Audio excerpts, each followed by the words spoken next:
Hey, you wanna learn? Stop it, Yonglish! Yo guys, I hope everyone is fine.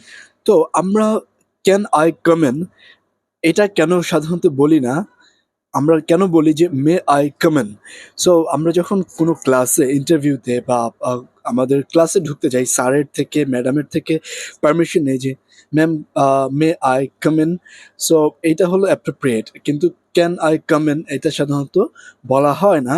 And why is that? Why is it spoken?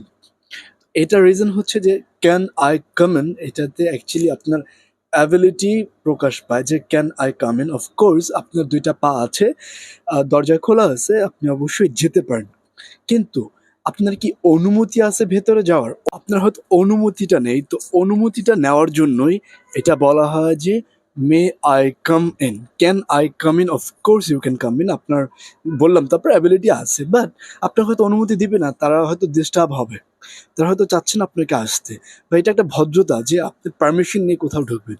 So that is why it's spoken যে may I come in instead of can I come in. So best of lakh.